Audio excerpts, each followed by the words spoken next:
up like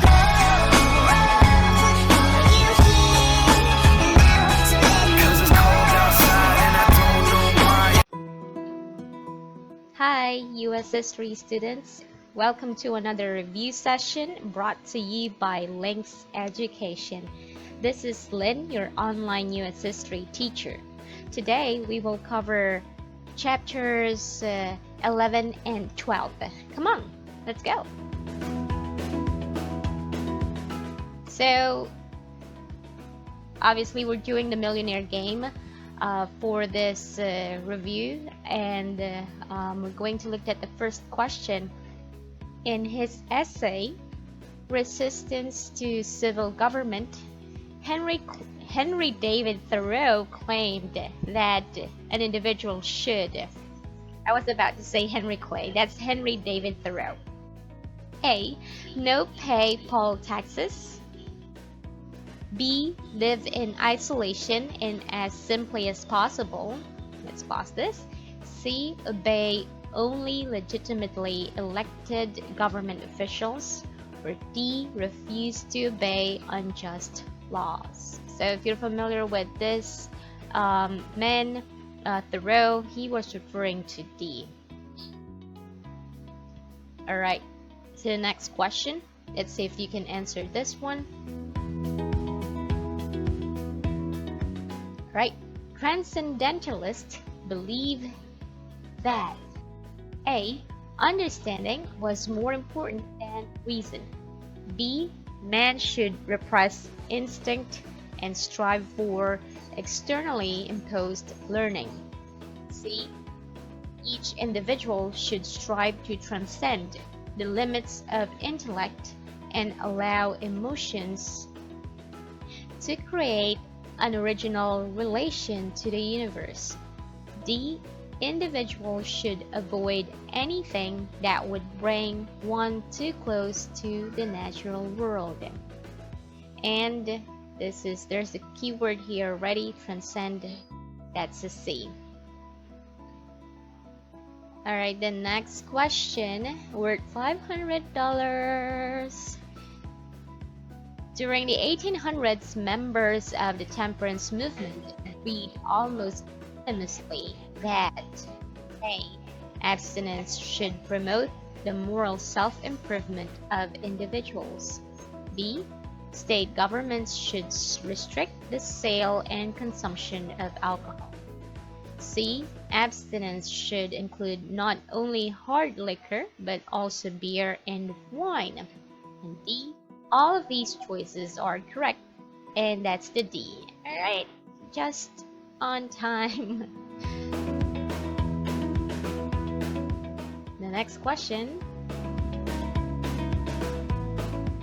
Ralph Waldo Emerson's transcendentalist philosophy include all of the following beliefs except A. An intimate connection between man and nature. B. The sanctity of the individual. C. Self-reliance and independence of spirit. Or D. The rejection of the existence of God. So the transcendentalists, they don't deny the existence of God, so we're going to choose D. And the next question, worth $2,000.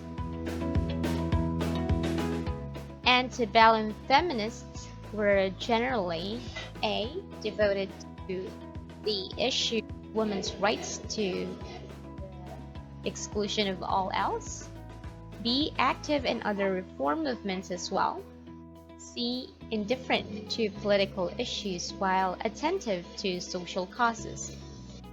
D. United in their goals and methods.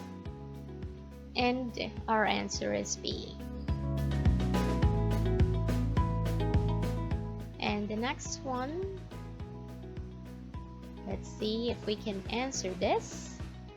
Which of the following did not characterize the 19th century religious movement known as the Second Great Awakening? So, did not characterize, is it A. Extreme displays of emotion, B. an emphasis on individual convention. C. Acceptance of slavery or ordained by God.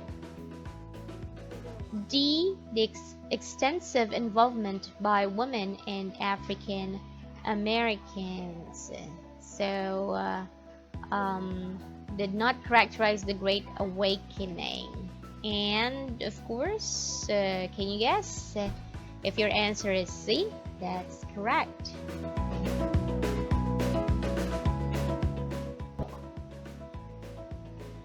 The next question worth $10,000. Policies based on the idea of manifest destiny led to all of the following except A. War with Mexico. B. Increased sectional conflict over slavery. C. The annexation of Texas.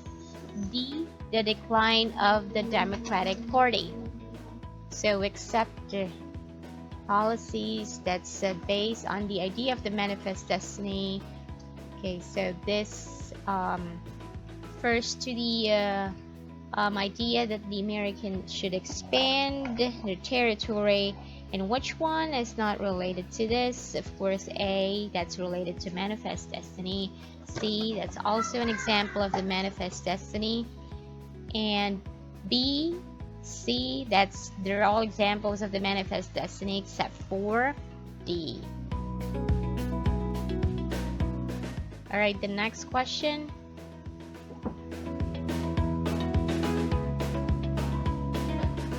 This is another question for the manifest destiny.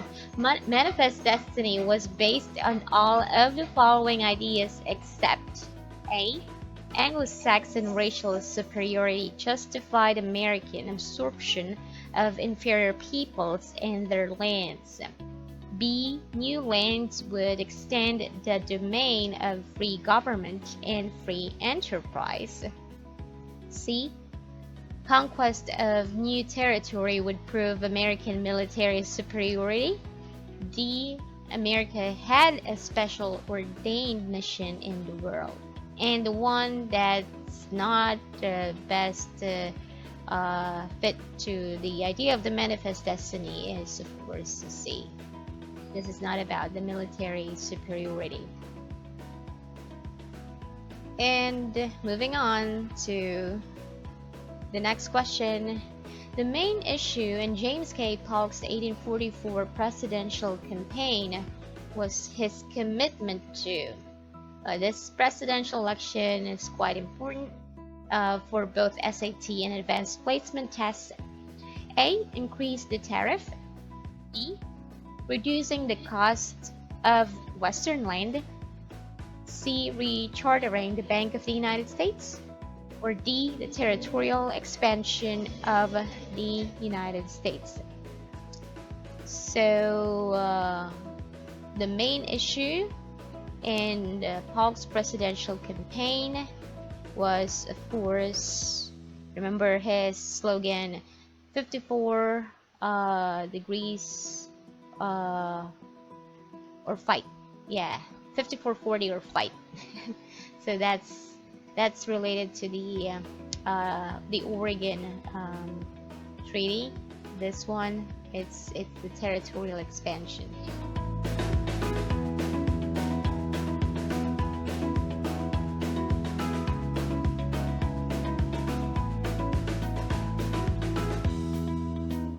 Which 19th century utopian community was directly influenced by transcendental philosophy?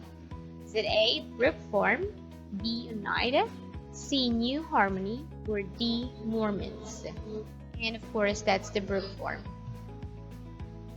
Alright, we're moving on to the last three questions.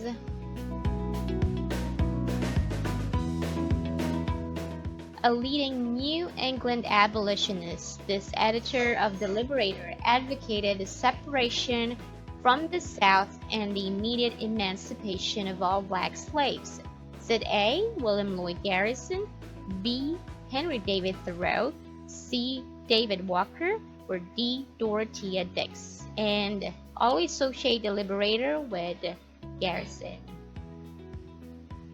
Right, last two questions. Let's see, what's this? On what famous American documented women's rights activists modeled their 1848 resolution? And this is easy. A, the Declaration of Independence. B, the Constitution. C, the Bill of Rights. D, Washington's Farewell Address. And there's no doubt that's A, the Declaration of Independence. And moving on to the last question. Which of the following led the movement known as Shakerism? A, Robert Owen. B, Mother Ann Lee. C, George Ripley. Or D, John Humphrey Noyes. And always remember Mother Ann Lee with Shakerism. That's a B. Alright guys, you made it. Make sure again to review consistently in order to answer these questions and the next couple of questions that you will be seeing for the review session. I hope that you learned something today, and don't forget to share and subscribe to my channel, Links Education. Also, you can check out my Facebook page, U.S. History with Lynn. I'll see you guys, of course, in the next video or the next review session. Goodbye.